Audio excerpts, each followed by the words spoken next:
Chris Cluff joins us tonight in the Hawks Zone Rundown. Chris, former writer for the Seattle Times, and has a real cool blog, CHawkTalk, that's with a C.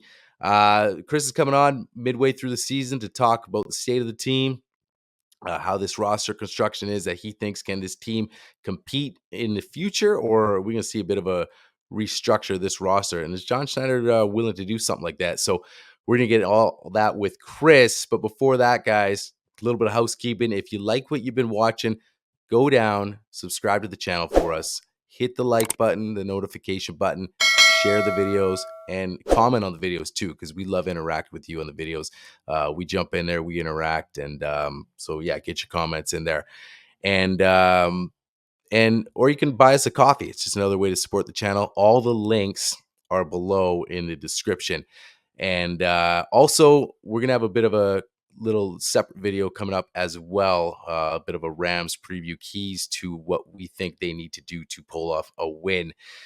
So now that all that's out of the way, on the other side of the Hawks Zone, Chris Cluff. Well, I'm the best corner in the game. Look at this run. What a run. Get off me.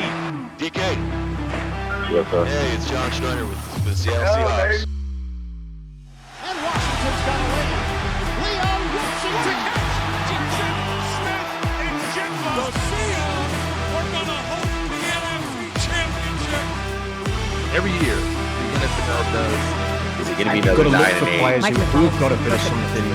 They have to fix the offensive Part of his line. success and part of Ambition of being the LOB Want to hear? That's trading DK Metcalf. Play him aggressive. This is the Hawks Zone Rundown with Ryan and Bryce. Chris Cluff joins us back on the show again. We love having Chris come on and talk Seahawks with us. Former writer for the Seattle Times, and now with a really, really great blog, CHawkTalk. Chris, appreciate you coming on again, talking Seahawks here at the midway point. Yeah, thanks for having me, guys. It's always good to talk Hawks, and you guys do a great job, so I love it. I appreciate that. Well, let's get into it here. You look at how the team, we're at the midway point, 4-4, and you kind of think, everyone's kind of clustered in that division.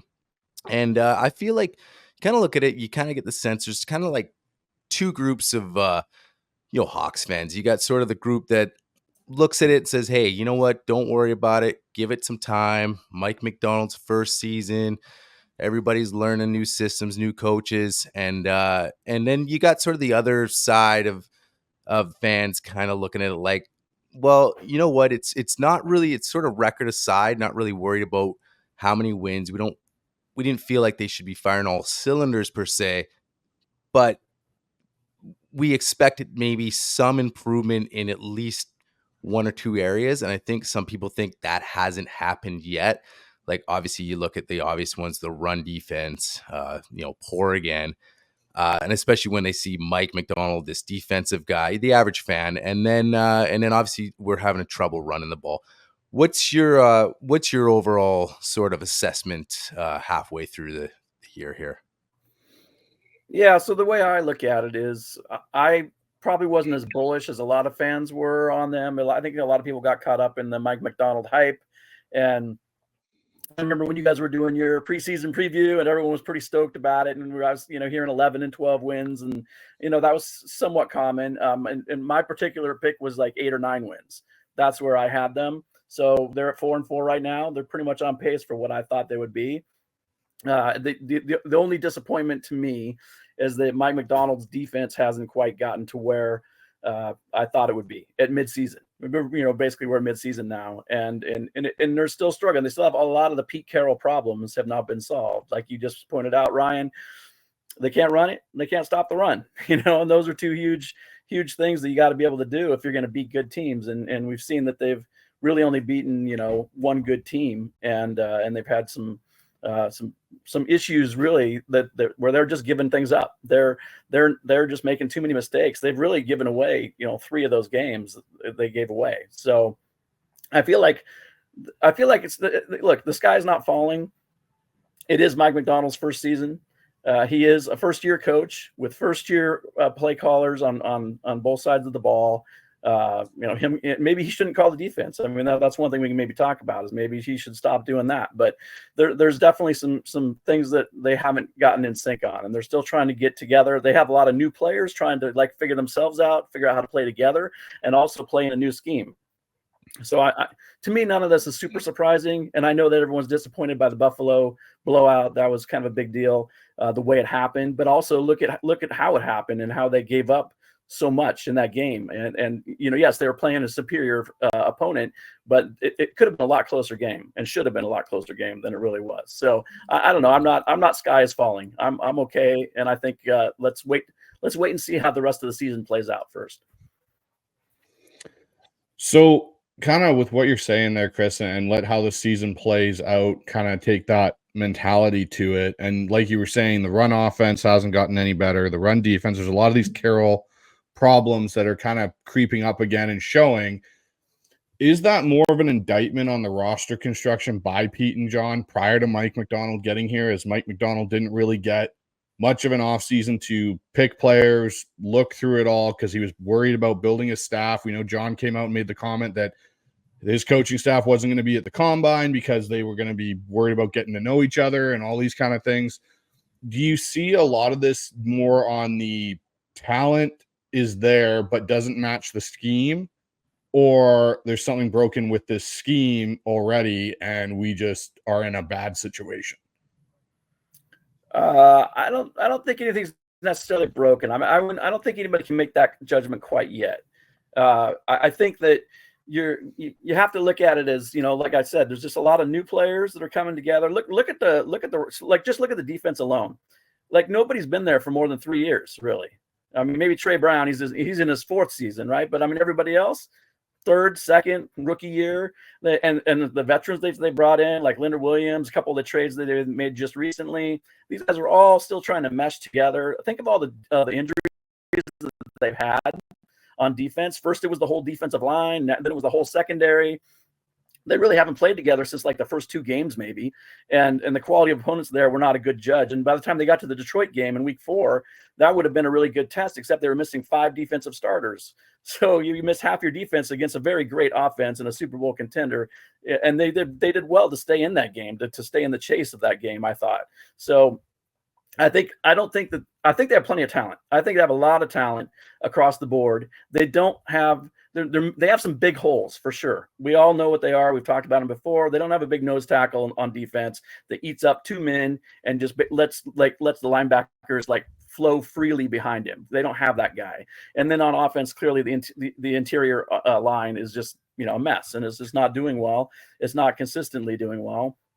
And they haven't gotten any push in the running game, and they're going to have to figure that out. And Mike Macdonald, he's talked about some coaching cues that he's already on.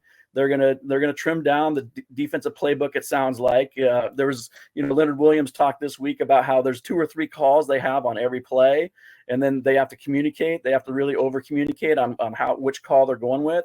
So I think you're going to see that slim down a little bit so they can play a little faster, a little fast forward. And then on offense, the same thing.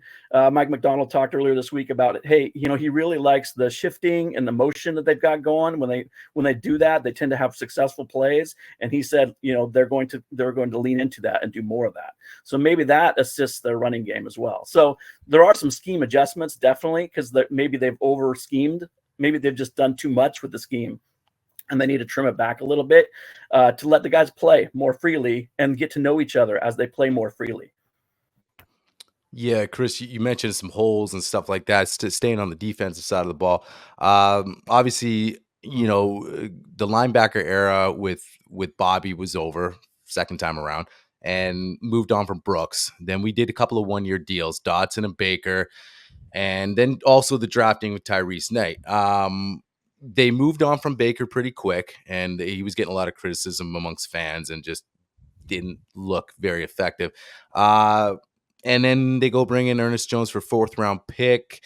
What's your thoughts on the linebacker room right now? Obviously, he's only played 1 game, but just his time with the Rams and under Bobby. Did you like that move? And it seems like they made the move to probably more than likely commit to him longer term. But what was your overall thoughts with that move? And then second part as well, you talking about moving, letting guys play freely. What's your thoughts so far on the way Spoon's played? Because he's either, it seems like, in some kind of sophomore slump, or maybe he's just used not he's not used to the way he's getting used right now. What's your thoughts on both those things? Yeah, so with the Jones trade, I think they're just feeling it out. Obviously, the linebackers they had were all just on 1-year deals anyway, so nobody other than a Knight who they drafted, they had no, they were not sure that these guys would be long-term guys. They just signed them for 1 year, and so Jones is in the same situation. He's just about proving that he fits in. And yeah, maybe he's an extension candidate, but all that's going to play out after the season. There will be no extensions done during this season. John Schneider moved away from that a while ago. He lets it all play out, and then he tries to sign guys before they, get to free agency, like Leonard Williams, this year as an example. So I think you're going to see how it goes. Like, does Jones fit? Which guys gel together on this defense, and which guys don't? Like, and which guys are communicating the best and playing their best to off of that communication, and which guys are kind of seem out of the loop, not in sync with everybody else. And I think that's what they're going to find out through these last 9 games is how this goes. And if they make the playoffs, beyond. But so that's where I just sit with Jones. Like, I know people are like, oh my God, they gave up a 4th round pick. Well, think about this. They have an extra 4th and 5th coming through comps next year. So John Schneider knows all this. He's already kind of plotted out. He's like, and it was probably the 4th rounder was probably, they had to pay it a little bit higher because they had Tennessee takes, some of his salary. So there's always those sort of trade-offs that go with those deals. So I'm okay with that. I don't stress about, day 3 picks or anything like that. Let's just see what happens with him and how the defense comes together and how he fits in the defense. So, and speaking of defense, you asked the question about Spoon. I'm super disappointed in JSN and Spoon, both those first rounders, not in the guys themselves necessarily, but in how they're being used. And I really feel like, JSN, he's averaging, or before last game, he was averaging 8.6 yards per catch, 8.6. Like, he's just getting all this short stuff, and nothing. And look at how they missed DK against Buffalo. I mean, you could see how Gino really relies on DK, the physical nature of him, the deep ball nature. Like, otherwise, it's just kind of like short and intermediate stuff to JSN and Tyler, who frankly are about the same guy. They're both really good, quick twitch type guys who can get open, but they, it's how you use them. So I don't think Grubb has figured out how to use JSN. And I know I'm expanding outside of the Spoon, but now I'll circle over to Spoon. And the same thing with Spoon. Like, why are we playing him inside all the time? Just play him outside. Yeah. Play him outside and let him make plays on the ball. I feel like they're stuck in this thing. Oh, he's going to play the slot because he's got the feet for it and he can do that. And we're a nickel. Every team in the NFL basically is a nickel team. They have to have five DBs. So they're like he's our guy, but. No, like, I would try and just let him sit outside and see what he does. See if he can break on balls and make some picks or something. I mean, you think you'll see it? You think you'll see him move outside at some point pretty quickly? Maybe, but I mean, they like Job apparently. So Job and Trey Brown are going to contest for that spot as the starting. So I don't know. I mean, certainly Witherspoon's always on the field. So if they're not playing nickel, he is outside. But maybe move him outside, keep him outside. Maybe try that. I agree with you, Ryan. Like, they're not getting what they should get out of Witherspoon, and they need to kind of try some different stuff with him. So speaking to what you're talking about there with JSN, Chris, I'm just looking at this. Brian Baldinger put out a really interesting stat through the first 8 weeks, and I love what Brian does with some of his breakdowns. He goes, the highest percentage run teams through 8 weeks are the Eagles, Steelers, Ravens, Lions, and Commanders. They're either 5-2, 6-2, 5-3, 6-1, or 6-2, and 6 other teams are flirting at 50% for their run percentage and their offense in the balance, which is Buffalo, Kansas City, the Chargers, Green Bay, Minnesota, San Francisco. He goes, is this league still a passing league? And I think it goes to what you're talking about all these teams getting into nickel defense now. The NFL is almost kind of in a way reverting back to smash mouth football in some respects.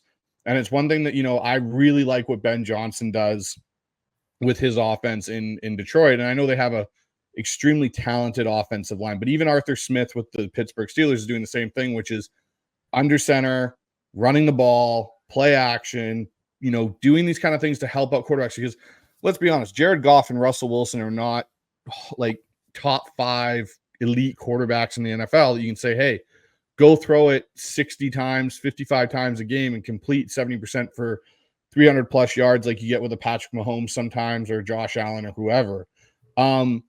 Do you think Ryan Grubb is, I don't want to say over his head, but do you think Ryan Grubb is capable of kind of changing his stripes a little bit from what he's had at Washington and maybe dialing back into being what he was at Eastern Michigan when he had one of the top rushing attacks in college football, or even at Fresno State? Yeah, I see flashes from Ryan Grubb. There were a couple of drives against Buffalo just this last game that were incredible. Like the shifting, the motion, the mix of plays, and they were moving the ball right down the field on a couple of those drives. And I think one of them was one that we got inside the 5-yard line and then it all got all botched up. But he shows flashes. But I think, to your point, Bryce, I think he sees what his strengths are, which are his wide receivers, his quarterback, and he sees that they really struggle to run the ball. There was one series where they ran the ball and got no yards, but then the next play they threw the ball and got a first down. And then they did it again. They ran the ball and got no yards, and then they threw it and got a first down, like back to back like that. And then they messed it up again somehow, but they were really cruising along. And, I was saying to the people I was watching with, I was like, hey, just run the ball for 0 yards on first down. You're good. You're golden. This drive is going to work just this way. So I think he looks at what he has and just says, and certainly they've got to figure it out. I mean, I think Mike McDonald, talked about what I referenced his comments about, hey, we're going to use more shifting, more motion, and we're going to help our guys out. But if you look at that Buffalo game, I just saw a couple clips of some of the botched plays, or the third down play before the fourth down play that failed. Farrell Brown totally whiffed on it. He had his man blocked, and he moved off the man at the point of attack to go help someone else. And that really goes to what Leonard Williams and Julie Love and other people are saying about guys are just trying to do too much. They think they got to go help a guy over here, and they leave their assignment. So then it looks like they messed up because they're trying to do too many things. Like Leonard Williams was saying, sometimes I'm trying to do 2 gaps at one time instead of just the gap I'm supposed to go to. And I think in Farrell Brown's case on that goal line play, if he had just stuck with his guy, that would have left Walker one-on-one with the safety, who he probably could have beat to get inside the end zone. So things like that are happening where guys are just not doing their assignments. So you just have to drill it in them more, stay true to your assignments, and then see what happens beyond that. I know that we have weaknesses. Like the internal offensive line is going to be inconsistent at the very best, but at least there are times when it can function, and they just need to have that mentality of physicality. You're kind of like what you said, Bryce. Like there is no physicality here, and it's a lot of this finesse type of stuff going on right now. That's why they miss DK. He's probably the only, or I wouldn't say the only, but he's the most physical guy on the offense for sure. DK is, and that covers all the offensive linemen. He's the most physical guy. So the rest of them are just kind of sort of finessing their way through it, or they don't always have that mentality of go get, like, look at Bradford. That guy's like 375 pounds. And that guy should be just bulldozing people in the run game. I don't know why that's not happening. So yeah, I think they just need to, somehow get these guys to have the mentality. I think a lot of it's just like how they look at it. Like, first of all, think of your assignment. Second of all, think of your attitude as you approach your assignment. Yeah, hey Chris, I was gonna try to not talk about DK because I talk about him every show because I absolutely love the guy. Like I just do, and you probably heard. Like I just think he's the guy. And you bring up mentality, and to me, that's something you really can't teach. I think it's just something you're ingrained with, like a Devin Witherspoon when he came in and he plays way bigger than he is, right? That's just who you are. And I think DK's got a lot of who you are, and he takes a lot of flack for it, and to me, that's people not understanding, but you look at all the good things he does, and it was not more evident than last Sunday. Because really you didn't have to worry about the wide receivers, and it's a combination. You mentioned JSN of Ryan Grubb figuring it out, because obviously he hasn't got that downfield, uh, anything downfield really this year, and because he's been force feeding DK, which I like the idea of, hey, he's your number one guy, but then figure out JSN as well, because like you said, he's kind of that young Tyler Lockett, like, similar size. He's a clean route runner, all that kind of stuff. But sticking with DK, because you obviously heard, you always got that group of people. No matter what he does, get him out of here, get him out of Seattle. We were waiting years for a big physical receiver like DK. Kind of when they brought in Jimmy Graham, it was like for years we had all these small receivers. We need a big receiver, athletic receiver, and they get a hybrid kind of tight end. But then you get a true guy like DK, and it's like he can't do anything right. He can't please everybody. It's like he'll please a lot of people, but then there's that group that just, for some reason, and now you have the people like, you wouldn't pay him this. But he shows how important he is. So to me, unless you blow this whole thing up, I mean, fast forward, and if you're Schneider, is he on your list to the importance that, like, where you're going to work out the numbers and say this guy has to be here long term? I think he's shown a lot this year about how important he is, both when he's been there and now when he's not been there. And we'll probably see it again against the Rams, how that affect his absence, affects their offense. He's an emotional guy. And a lot of people, he because of that, his competitive nature, it sometimes comes out where he's the retaliator in a certain situation because teams know that they can provoke him and he gets the flag, even though it was somebody else who started it. And he's just very emotional, and he brings the fight all the time. Like he never not brings the fight. Right. So you got to understand that about him, and you have to be willing, if you're John Schneider and Mike Macdonald, to live with some of those negatives that come with the greater positives. And that's what it comes down to. Do they think the positives are much greater than the negatives for re-signing him for $30 million a year or whatever it's going to take? The receiver market just blew up this year with a whole bunch of guys getting new deals. So next year's his turn, as you've been referring to, Ryan. Are they going to do that? And I would say at this point, yes, they should. Tyler Lockett is not going to be on the team for the amount that he's making next year or scheduled to make. Draymond Jones is not going to be on the team for the amount that he's scheduled to make. There are some easy levers to pull, and if you extend DK, he also will not count as high as he's currently counting because he gets the signing bonus, he gets prorated, etc. So to me, you keep your best players. It's kind of the argument of, hey, why are we paying Russell Wilson $30 million a year, back in the day? Well, you pay franchise quarterbacks. That's what you do in the NFL. And when you don't have one, you don't have a capable quarterback, you find out really quick how poor your team's going to be. So people who were always arguing against that, we got to go find one in the draft. Because that's so simple to do. And it's just like the receivers. Look at all the receiver busts out there too. Same thing. Only half the receivers that are drafted high ever turn out. So DK turns out to be one of those, and he was drafted. The Seahawks lucked out that he dropped to this bottom of the second round, and they jumped up to get him real fast. So I think they know what they have, and it's just a question of weighing the price versus what he accomplishes on the field versus some of his detrimentals that happen on the field sometimes too. But I would say I would lean toward re-signing him at this point, especially seeing how important he's become to this offense.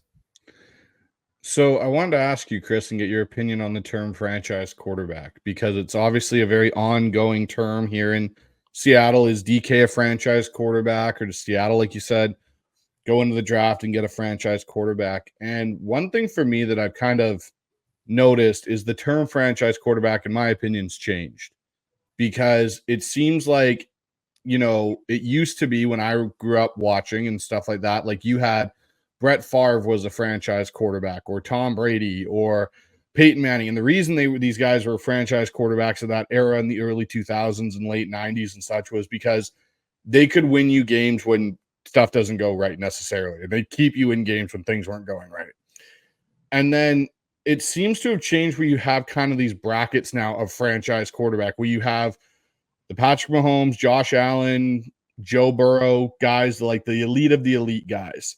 There's only a couple of them. And to me, they're franchise quarterbacks, and then everyone else is a capable starter. Like Matt Hasselbeck was Seattle's franchise quarterback, but was he truly a franchise quarterback in that regard? And at points he was, sure, but maybe not the entirety. And so what I'm getting at is it seems now you have elite franchise quarterback and then good franchise quarterback. And with Geno Smith, to me, I would put him in the good franchise quarterback bracket now that they've kind of sub-created here in this modern era of the NFL. But do you think Geno is a 3-year extension guy, or do you think they may move and look to go somewhere else in the offseason? Even if they say win 9 games or 8 games and don't make the playoffs or do, and they're 1 and out, does that change Geno's future here in Seattle? Because he is under contract for next year. Yeah, Geno is kind of like Ryan referenced with DK. He's very he splits the fan base. Very, there's a lot of disparate opinion about him. And personally, I think he, for the most part, has played great football this season and has really thrown some incredible balls throughout the early part of the season. Yes, they're in this little funk of a streak here where the offense has been sputtering, but you can't put all that on the quarterback. Connor Williams makes 2 huge gaffes inside the 5-yard line. They're not Geno Smith's fault. So, things like this happen. DK Metcalf runs a soft, wiggly route against the 49ers, and Geno throws an interception. That was not his fault. So, some of the errors that are occurring that people would put on Geno are not Geno's fault. And some of those people who don't like Geno are just not looking at how he really has carried the team in certain ways. He played an awesome game against the Falcons. He's a big reason they won that game. So I would say I agree with what you're saying there, Bryce, about you have the elite franchise quarterbacks like Lamar Jackson and Josh Allen who just beat the Seahawks, and Mahomes, of course. But yeah, there are a lot of capable guys like Jared Goff, guys who were reborn, like Sam Darnold this year in Minnesota, reborn former high pick that finally found a spot. Sometimes it takes guys 2 or 3. That's where Geno is. That's where Sam Darnold is. They're already on like their 3rd or 4th teams, and here they are having success. And so you have to allow for that to happen, the chance that that's going to happen. And in Geno's case, he has played, I think, better than almost any fan thought that he would over the last 3 years. And this year he taken it to another level, in my opinion. Yes, he's had a couple of kind of dud games, the Niner game, this last game, a lot of things happen around him that kind of created that it wasn't all on him. It's everybody messing up, frankly. And so I'm a Geno fan. I really have become one. I think he's really put in the effort and the time and the work to become better every single year. And I think it shows on the field through his play that he's become better. So yes, to answer your question, it's not, but we already kind of talked about how hard it is to find a franchise quarterback. They don't grow on trees. Russell Wilson was a total luck find. I mean, there's an intuition there with John Schneider wanting to draft him, but not knowing that he would work out. So as a 3rd round quarterback, a little guy too, like little guys don't really work out, in the NFL usually. So that was a sort of one-off that then led to Kyler Murray being the number 1 overall pick. So you kind of create these trends that actually, you give guys chances. That's why Kyler Murray got his chance, because Russell Wilson got his chance. So you have to allow for these quarterbacks to grow into their situation and give them a chance to succeed. And Geno has done that. He has succeeded. And then in this case, this is a guy that, you look at him just like you look at DK. If these guys perform at a high level this season and they rally out of this funk that they're in offensively and as a team, and Geno leads them to the playoffs and he continues to play well, then you got to look at extending him again next offseason for sure.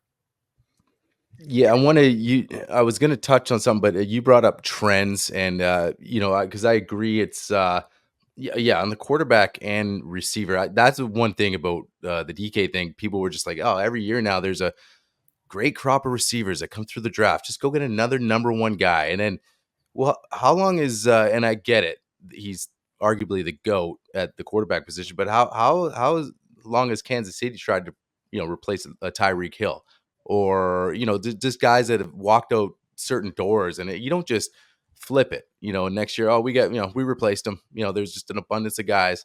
So and obviously even the quarterback spot even more so, right? But you talk about trends. I kind of want to bring it back. Just we talked about the expectations that you've had so far as a team as a whole.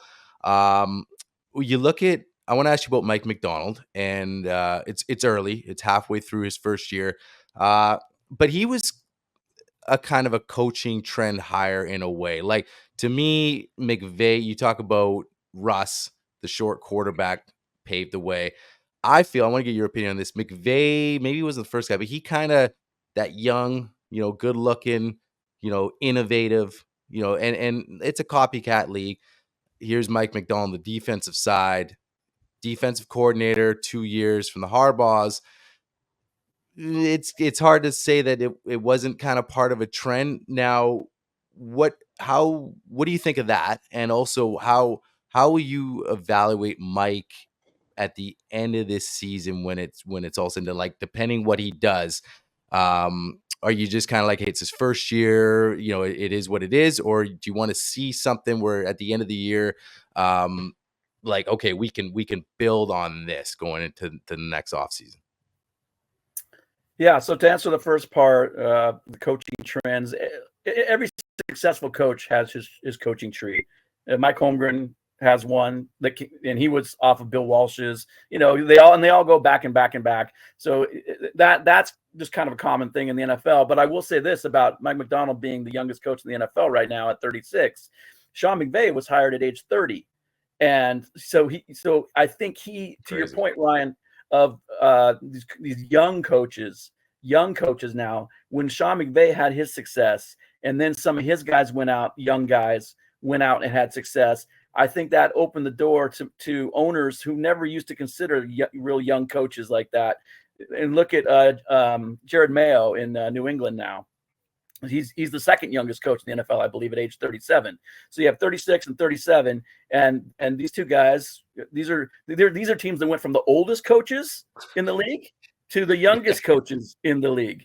And so that is a shift. That's a trend right there that I believe Sean McVay sort of started in this new era. I know John Madden was really young when he was hired by the Raiders way back when. That's like way before your time, but he was in his 30s too. So he's one of the first really young coaches. But in modern era, I think Sean McVay really opened the door for a lot of young coaches, and certainly his tree where he sent 3 or 4 guys off to be head coaches now.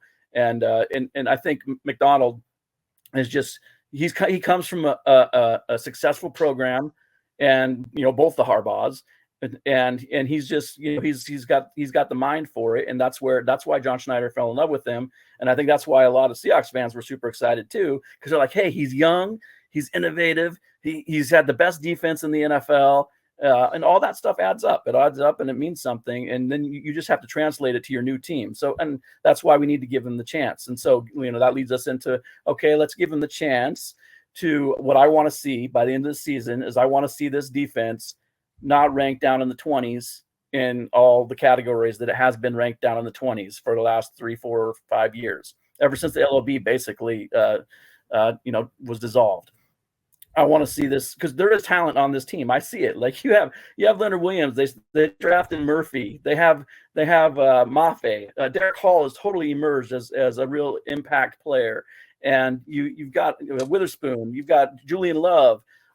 You've got guys. You've got enough guys. You have talent, and these guys are going to be around for a while. A lot of them are signed for 2-3 more years. So this is the core of your defense, and I want to see him turn that core into something better than what it has been over these last few years. I want to see them play together, and I want to see them stop the run, and I want to see them impact games and create game-changing plays almost every game. I want to see that happen, and so that's what I want to see. And then because McDonald's the head coach, you're talking about the offense too. I want to see him guide Grubb, to get this running game going somehow between the two of them. And their assistants, they've got to figure out how to get the running game going when we know, all of us know, and they certainly know, they don't have the talent up front to do it. So they've got to do some smoke and mirrors to get that running game going. And whether it's the defense gets turnovers early in games so that they get leads, so that then that makes it easier for them to run the ball later in the game, whatever it takes. They've got it's all goes hand in hand. So if you get the defense going, I think you'll get the running game going. So I think that's kind of one will lead to the other.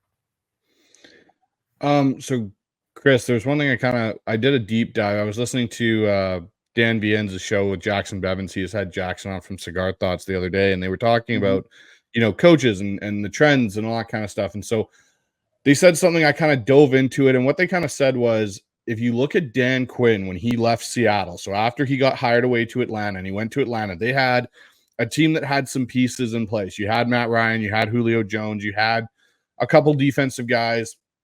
And so their first year, they went 5-0 to start the year, and then they lost 11 of their last whatever it was, and ended up being 8-8 at the end of the year. And it was the next year they went 11-5 in year 2 and went on to a Super Bowl. Now, I'm not saying that's what Seattle's expectation is, but I was like, okay, is there another coach that kind of went through a similar year 1 was rough and rocky after taking over for a longer tenured head coach? Because at that point, Dan Quinn stepped in, I believe, for Mike Smith, who had been there for at least 5 years, I think, or at least 7 years, I should say, in Atlanta.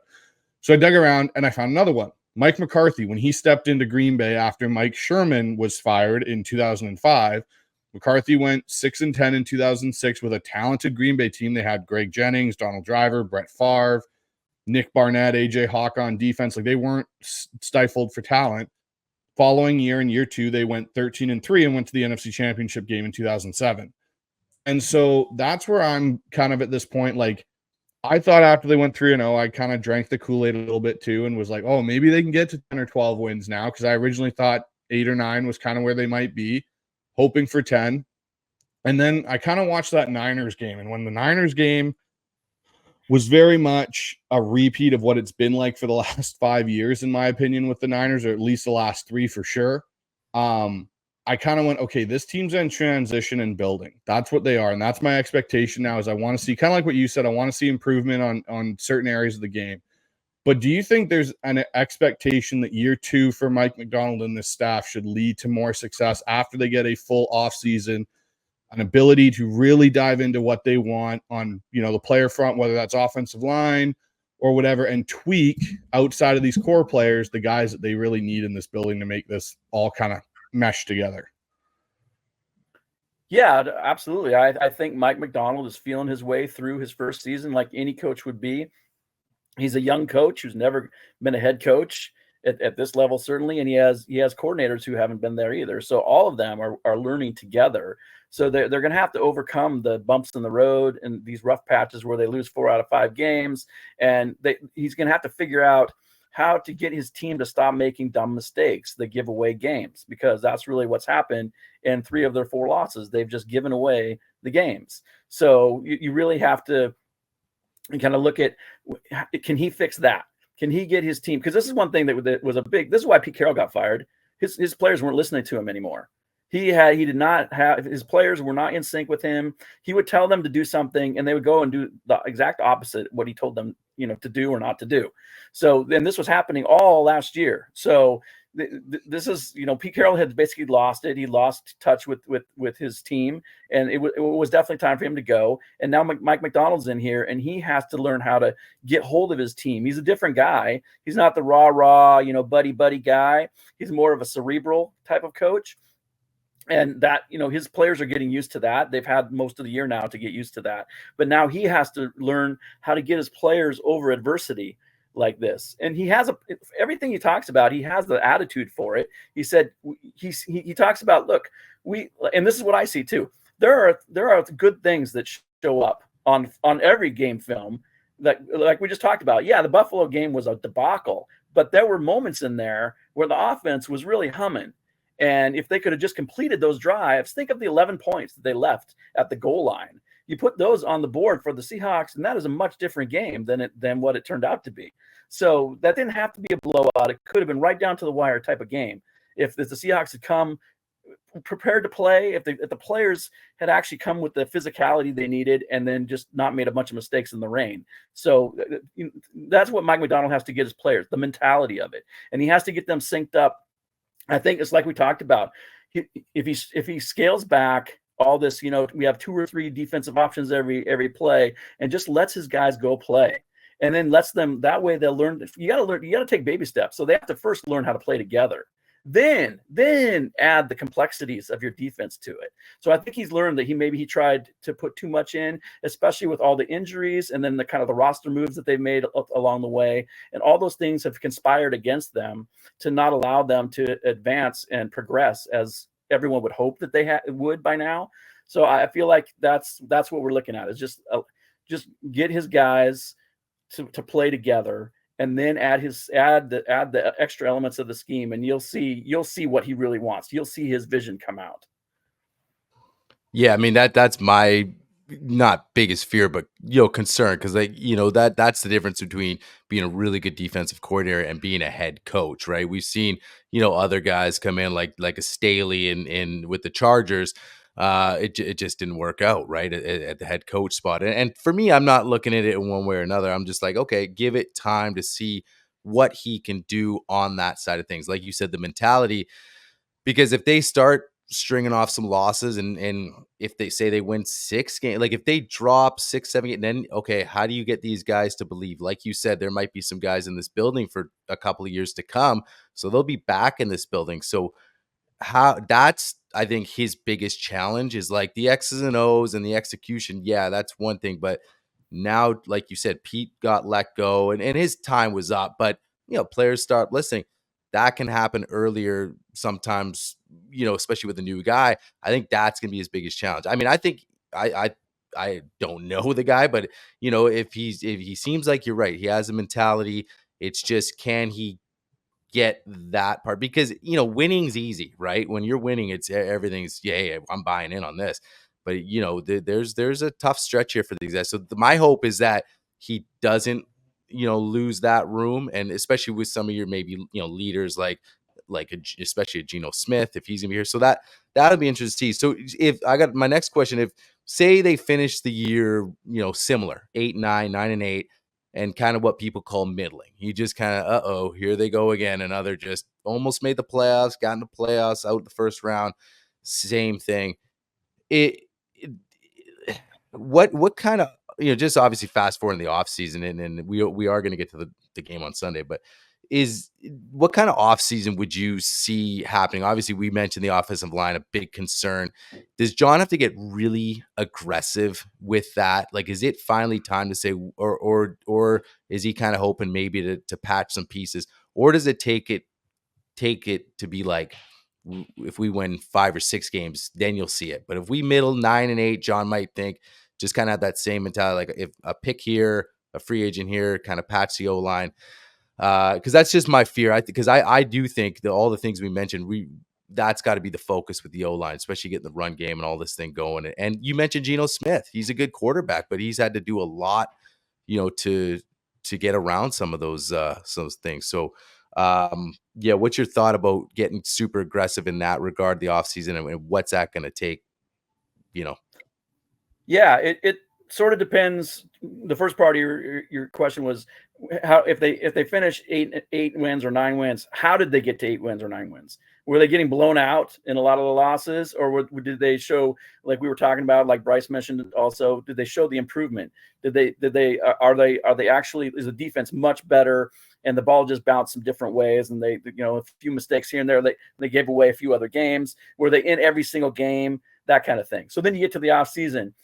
First of all, I'm just going to say this. There's 2 ways to look at when you're looking ahead to the offseason.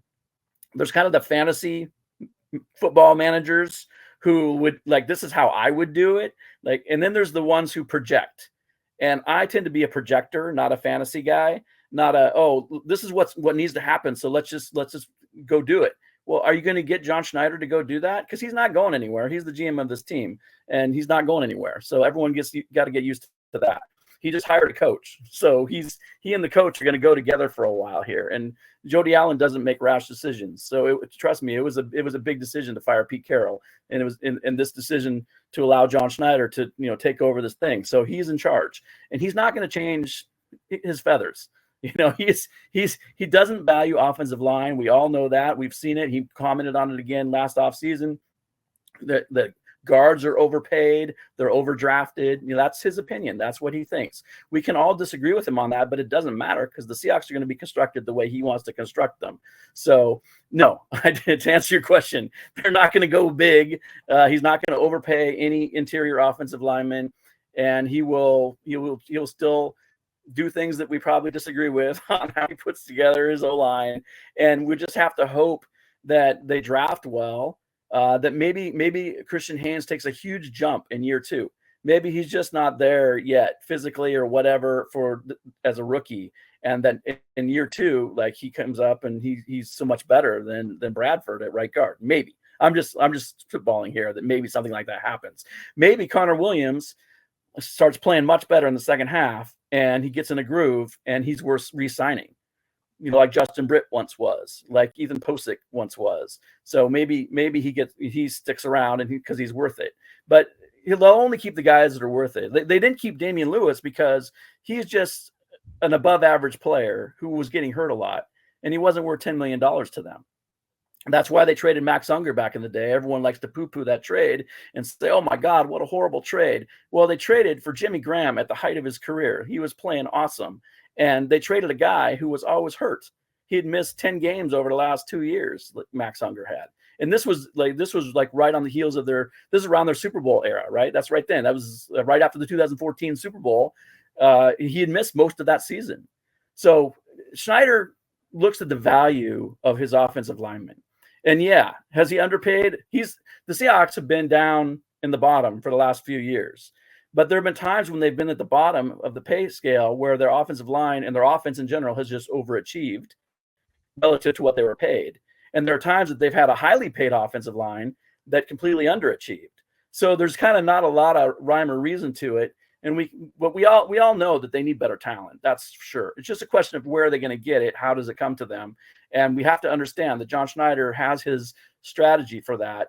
And it does not include overpaying or drafting in the first round any kind of an interior offensive lineman. So we have to be okay with that.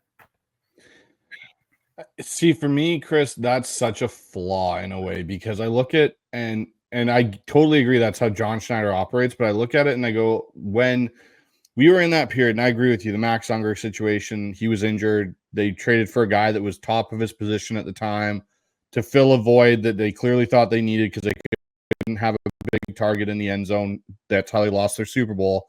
So there was their overcorrection. Let's go get the best inside red zone target, even though they never figured out how to use Jimmy Graham properly, but that's a whole nother thing. In those years with that, since John Schneider really has been the general manager and in that LOB era, so I won't count necessarily the first 2 seasons when he went through Matt Hasselbeck and Tavares Jackson because he was kind of reshaping Mike Holmgren's team and Jim Morris' team into what he wanted. You had probably one of the best elusive quarterbacks in the NFL at the time in Russell Wilson. So it didn't really matter. You didn't have to pay your O-line lot because Russell was going to make things happen. How many times we see Russell do spinoramas, get out of a pocket? We were all like, okay, he's dead to rights, and make something miraculous happen. Well, and Marshawn Lynch. Exactly. And you had Marshawn Lynch, and you had Tom Cable coaching O-linemen when they could cut downfield in their zone scheme, which you can't do anymore. So you could take a J.R. Sweezy and say, hey, look, you don't have to be great. Just go in a general direction with the rest of the O-line and cut a guy if you aren't able to make the block. There's been so much change to the offensive structure in that regard. You don't have that mobile quarterback. You don't have that running back. Like, you've got Ken Walker, but he's not beast mode. And you can't do the chopping downfield for the run game anymore that you were able to do, back in that kind of era of the NFL. And that super athletic quarterback to make your offensive line look good isn't walking through the door. Geno Smith has some athleticism, but he's not Russell. He's not going to do 4 spinoramas, come out and throw the ball down the field for 40 yards to a wide open receiver. That's just not going to happen. Geno's a pocket passer. He's on time. And so it's, to me at this point, like, I want to see Seattle. This would be my situation, my ideal situation for the O-line. I want to see Seattle go and invest, especially in the interior, in some veteran proven talent. And Laken Tomlinson is not that answer because he's proven he's not very good. He proved it last year, and he's proving it again this year. He's not very good. He may be durable, but he's not very good. True. But go get some proven NFL guards that are talented. Connor Williams, like you said, if he somehow changes and starts to play like he's capable of, because last game was horrible and he hasn't really stood into what he was supposed to be, maybe you re-sign him. But there has to be some sort of philosophical change. I'm wondering if Scott Huff will push that too, and Ryan Grubb on their side from being, into this as well, being like, look, you want, and Rob Staten talked about it, they want to be this physical, hard-nosed team, but they've built a finesse team.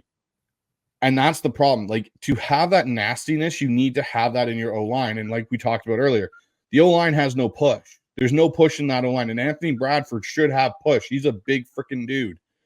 But there's none of that. And Abe Lucas, we're never sure if he's ever going to be what he was. So for me, I think John Schneider really does have to do some internal self-scouting. Like, we've reshaped the coaching staff last offseason.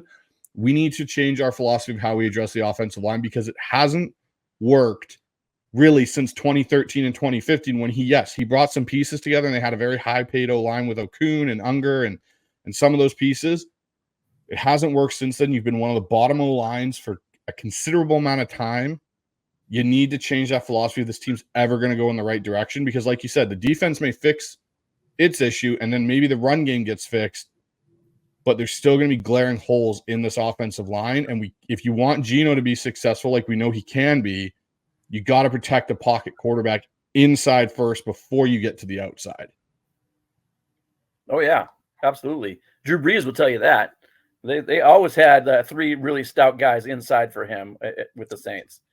I agree with you, Bryce. I'm not saying I don't believe all this. I totally believe all this. And maybe to your point, because I was thinking about this after I finished speaking and you started making your point, you made a great one, that maybe the coaches will have some influence on John Schneider.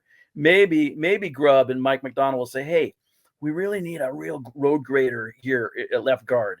Let's get someone to pair with Cross, where we can have a really good kind of almost a Hutch Jones type of thing going on there. Because if you can dominate one side of the O-line, you can be average on the other side. It doesn't matter. You can. The Seahawks have shown that in the past. So maybe they will have some impact.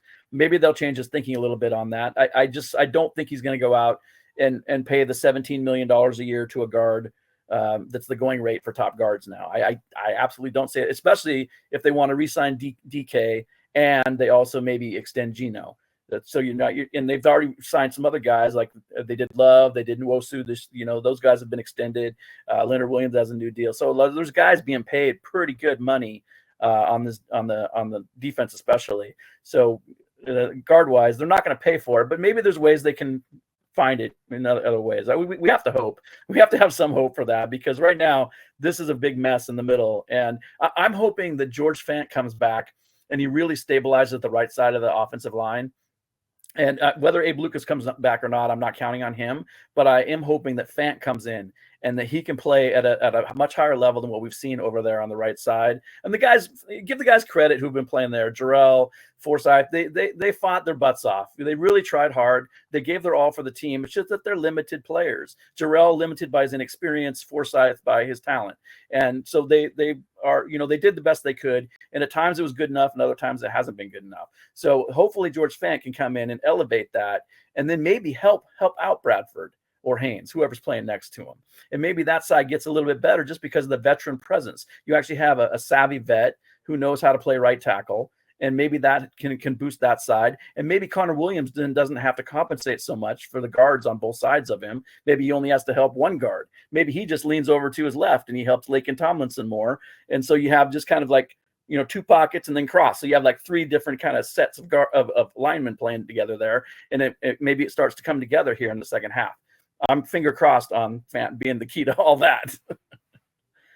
Yeah, no, for sure. I mean, it sounds like he'll be out this coming game, right? So maybe they're going to get some guys ready for after the bye week. But yeah, and it's a tough spot. I agree with you 100%.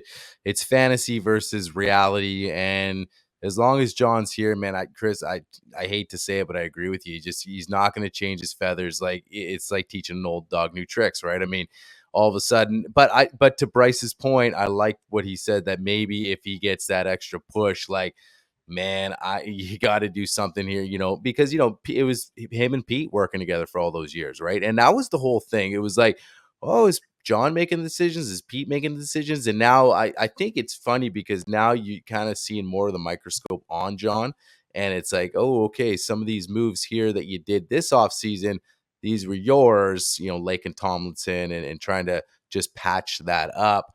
Damian Lewis was a tough one too, because I mean he was overpaid, and it's like, hey, he's I mean he would be better than what you have, but then you got to invest a lot of money with them, right? So that's it's just put you in a tough spot. And I guess the reality of like blowing it all up, like Gino gone, DK on, and then you just got this stud. I don't see that. I would see more.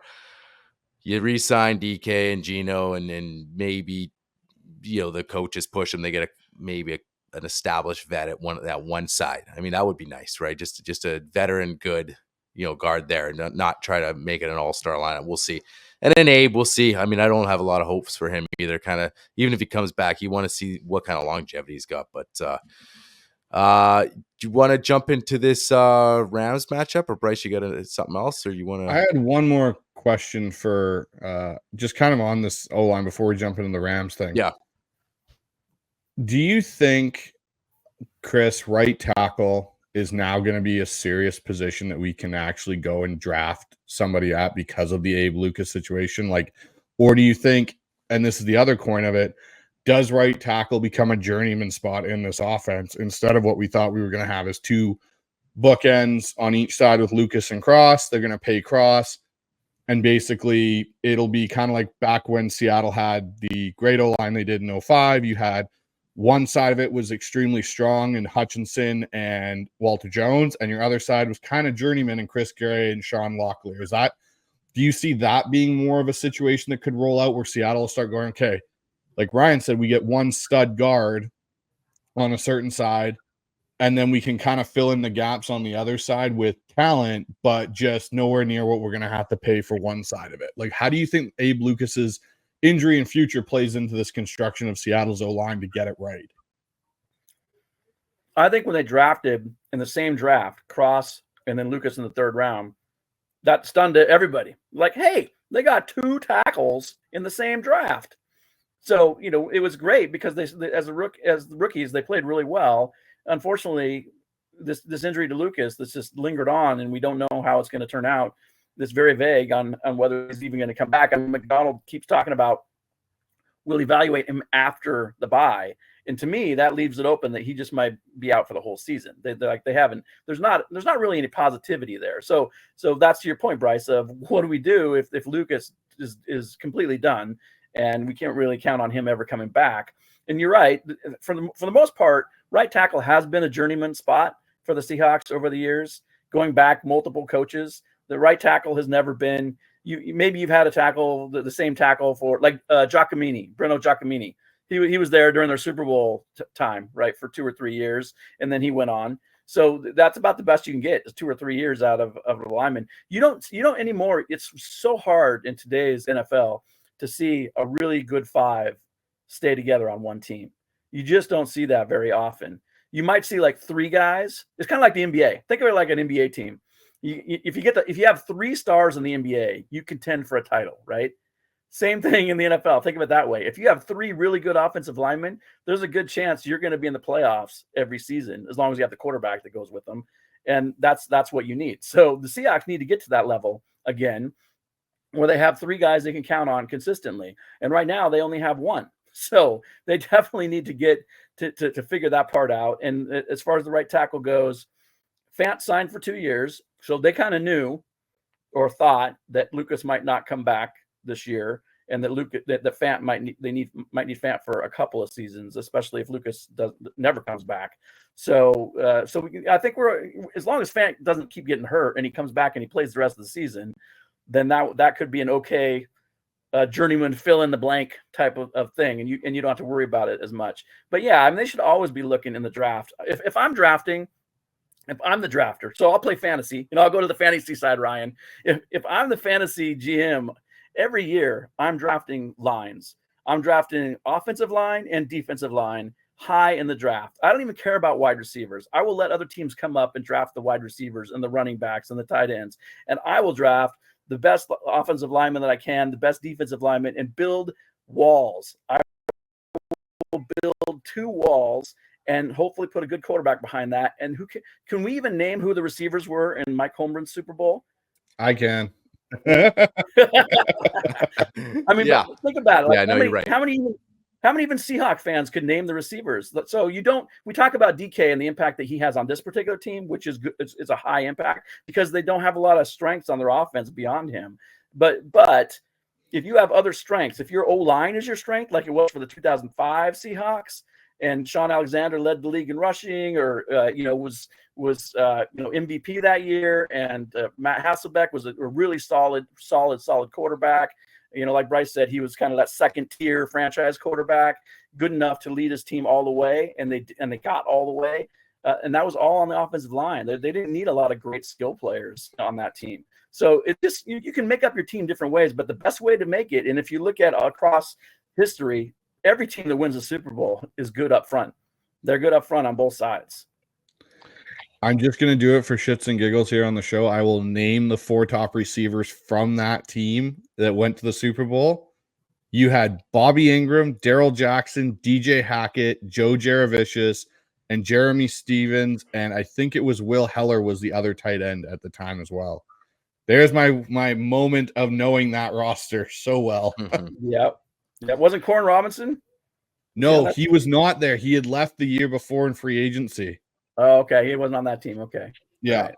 Yeah, but I love the NBA analogy, man. That makes perfect sense. But let's a lot of off-season talk and future talk and how they're doing. So let's just jump ahead a couple days ahead and just get your thoughts quickly on this Rams game.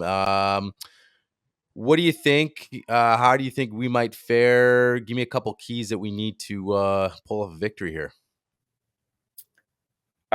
Well, let's see if Puka Nacua plays. So he's questionable right now. So I think Fant is playing. He was not on the injury report, the final injury report for the Seahawks today. So he may play. Yeah, that would be really helpful if he could play at right tackle. But they just need to do the things that we've said. Like they need to get some takeaways. They haven't beaten Stafford since he's been with the Rams, so they really need to try to get some takeaways off him. If they could pick him once or twice, if Witherspoon can get in there, snag a pick, that would be great. They just need to make some. They need to make some field altering plays that set them up and get them ahead. They need to get ahead. If they can get ahead early in the game, then they have a good shot at winning it. If the Rams just march down the field right away and the Seahawks go 3 and out, and it kind of looks like the Buffalo game started all over again, then there's a good chance they're going to lose this one. So, what do you think? Can you give us a prediction? The way it's going, I'm definitely I'm leaning toward the Rams.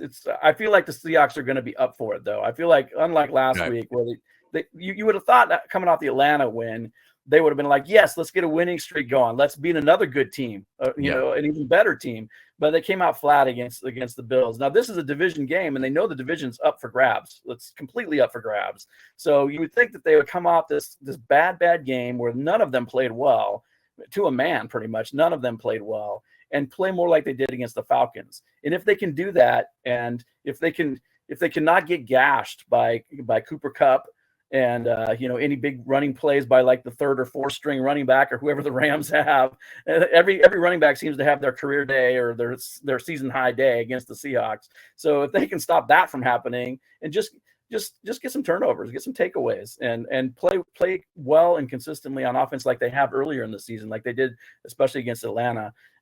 This game is kind of a toss-up to me, but I lean toward the Rams just because they're pretty hot. They got things coming together for themselves, and the Seahawks are, they don't have all their communication up in line yet. And I feel like maybe they'll bring it together in one game, but maybe it'll take the entire bye week for them to put that all together and to come out fresh. I don't know. I'm hoping they'll win. Obviously, we all hope they do. I think it'll be a close game. I think they'll be in it all the way. So we'll see. It's hard to pick. This team is hard to predict right now. Yeah, I was almost going to tell. Because we do a prediction every week, and I was almost going to tell Bryce we got to just stop. Like, what's the point? Like I can't. I mean, it's because you don't know what you're getting week to week, and a lot of that is like you said, just everything you mentioned. It's really hard to know what you're going to get. I mean, honestly, it's anybody's guess. You would think, hey, everyone played horrible. This is a tight race. Like, let's go. And yeah, maybe they come flat again. I mean, I thought because that 10-game stretch they had off and they took care of business handling Atlanta, they're back to normal and going home on another full week of practice, that they're going to come compete. And it was completely the exact opposite. So I would be the same as you. I would hope that they're all the things you mentioned, come in, compete. I I don't I see it being a closer game, but I think the Rams do take it. But I hope the Seahawks win, and that's what I said. The one thing about picking them, you lose, you come back on, and they win, you feel great because they won and you're a fan. And if you pick them to lose and they lose, and kind of makes you look like you know what you're talking about. But I got them kind of like that's Vegas style right there. I bet on yeah, the there other you. team, I was rooting for my team. Yeah, right. But no, I just think until they showing that, like you said, they're cleaning all the things up they need to be cleaned up. That it's hard to pick them right now. I think yeah. I mean, if they could pull some turnovers and take the ball away, but again, that's been inconsistent as like hell, right? I mean, you saw it in a little bit of a cluster in Atlanta, but other than that, it's I mean, they got the one pick there, but they got to show me a little more consistency, and the Rams look good against Minnesota. That was the thing. And you feel like McVay, who is proven as a coach, and Stafford, who's a veteran, and they're getting healthier. I know you mentioned Puka, but Cooper's back, and so with all that, I'll give the edge to them. Bryce, real quick. I think Seattle actually wins this game. Nice. Reason I think Seattle wins, I think it's a close game. The reason I think Seattle wins this game is because they're actually at home, as weird as that sounds. And I think that they have the guys to get after Stafford for once, which in past years they haven't had that. Like, you've got Derek Hall, you've got Mafe, you've got Leonard Williams. I think Byron Murphy, McVay's going to try and double him and take him out, which is going to lead to other openings for other guys. And I also think our secondary is getting healthier. And I think Kobe Bryant's kind of been a revelation playing at safety. Like, he's actually helped that spot, and I think he's found his spot. I don't think he's going to lose that job, because even McDonald talked glowingly of him this week in his press conference of how well he's been playing safety. So, and I think having, as crazy as it sounds, I think having Noah Fant out might actually help Seattle's offense, because I think it might force Grubb into getting into some more 2 tight end sets, 12 personnel with Barner and Farrell Brown, who both can block. If Farrell Brown remembers who to block is the big key there, like you alluded to earlier, Chris. But I think it might be able to give us an ability to maybe get to the edge with Ken Walker. The Rams don't have they've got Verse and they've got Fisk, but neither one of them is Aaron Donald. Like, I think we can run the ball if we can set it up properly. So I think it's a really close game, and I don't think it's a high scoring game. Like, I think this is like a 2017 game. Like, it's a field goal difference for a win. Yeah. That sounds all right to me. Yeah, I'll take that. But yeah, no, awesome, Chris. Awesome conversation. Love having you on, like always. Before we get you out of here, why don't you let everybody know what you got going on, what you're working on lately, and where everyone could find all your stuff. Yeah, well, as you said at the top, my blog is CHawkTalk, and it's just kind of, I don't really put it out there as much as I used to, but it's always there. I've always got some comments and my own little analysis and things that'll pop up on there, and then I'm on Twitter engaging with people here and there and throwing out little stats. Like, today was the Leonard Williams commentary about how they have too many calls on their defense, and Mike McDonald had previously said this week we're going to change that out. So things like that. I just like to inform people and throw it out there. So that's kind of where you see me. Yeah, awesome stuff. Well, Chris, we appreciate it again, and let's all hope for a Hawks victory this Sunday, and we'll talk again in the future for sure. Sounds good, guys. Thanks for having me. Appreciate it. Thanks, Chris. Thanks, Chris. Guys, that was Chris Cluff again on the show. Love having Chris on. He's just awesome guest, awesome conversation, knows the Hawks inside and out. I'll tell you right now, my biggest takeaway, and not scary takeaway, but just, and he brings up a good point. We're sitting there, we got all these ideas. Let's get aggressive. What's John gonna do? He's got to do it. And Chris like, hey, this is the GM you got, man, and he's not gonna change his feathers. So don't really expect anything different. Probably expect the status quo. I mean, that's why I threw out, if we're middling, and that is the scary thing. Rob brought it up. If we're 8-8, 9-8, or whatever it is, that to me, I do look at like a win total, because the same thing last year where we knew that 9-8, that wasn't very good ball, and somehow we squeezed out a couple of victories. And well, hey, we'll just add here, add there, and that's sort of our fear. And we want the Hawks to win, but I'm in that boat where it's not the worst if they did go 5 or 6, because, and he might do the same thing, but at least it puts maybe a little more pressure on him to say, okay, I really have to, and especially with Mike and Huff in his ear. But again, man, awesome with Chris. Yeah, no, it's so good having Chris on. And yeah, that kind of, when he said that, and that's why I threw the caveat of, does this coaching staff, now that it's new, maybe have a little say to kind of get John to change his strips? Because like, that was my whole point when we discussed that, was there has to be a change. We talked about it with Rob. You have to change how you've done this. It doesn't work. You don't have, in his prime, Russell Wilson walking through the door where he can run around and do magical things with his legs and find guys downfield. That was a big component of those O-lines being somewhat looking successful. But yeah, and I also liked how, he even said like he wants to see that growth towards the end of the season. Like, this defense needs to get out of always being in that lower half, like get up into the teens and not the 20 area.